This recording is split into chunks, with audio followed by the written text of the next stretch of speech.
because there's a whole list from all these experiences here. But I want to now put someone in front of you, Dan Weber, president of the Association for Mature American Citizens from Long Island, New York. You know, this is a fellow who owned and operated his own insurance business for 30 years before retiring to form AMAC, because he believed that people needed a different choice in someone to represent the interests of seniors. I'll turn this over to Dan.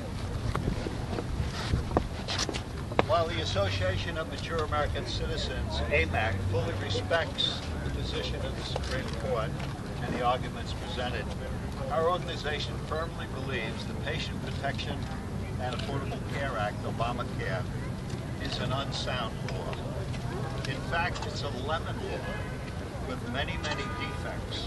It does little to reassure seniors and mature Americans that they will have ready access to efficient and quality health care.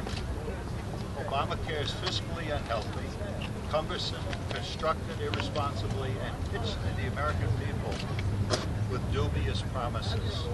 It burdens patients and doctors with unnecessary regulations. At the same time, it cuts Medicare benefits, including the popular Medicare Advantage that 11 million Americans have.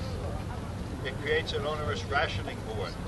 It also puts a major burden on the healthcare providers by reducing Medicare reimbursements to doctors, and the additional taxes drive up costs, threatening many small businesses. Its various penalties and regulations will limit the freedom of choice. And finally, it represents a major tax increase. It's a tax increase on American citizens. In September 2009, President Obama said he absolutely rejected the notion that the individual mandate is a tax. We now know that is incorrect. It is a tax. Despite the decision of the Supreme Court, the simple fact is that Obamacare is viewed highly unfavorably by many Americans, the overwhelming majority, and significant action is needed to truly reform health care in America. It is a bad law. It needs to be repealed. Over the last 6 months, AMAC has asked our members to sign petitions. These are just a small sample. A small portion of the millions of Americans across the country who demand that we repeal Obamacare. The U.S. Congress should take immediate steps to establish an alternative approach to health care, focusing on lowering costs, not increasing them, easing access to health care, and strengthening the doctor-patient relationship. On that subject, AMAC has created 15 online workshops to address each major problem in our healthcare system. For example, one workshop is entitled, How to Replace the Individual Mandate with Common Sense Alternatives. Another one is entitled, How to Lower the Cost of Drugs.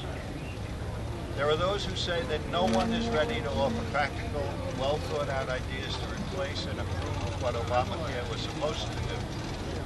That opponents to Obamacare have no plans of their own. I'm here today to tell the American people that there are leaders who are prepared to act in that regard, and those leaders stand beside me now. They're all from the medical profession. They know what to do. We've got to give them a chance to do what they need to. That has to be done. AMAC looks forward to engaging constructively with our elected leaders and policymakers to address real healthcare reform in the future. Thank you. Dan, thank you.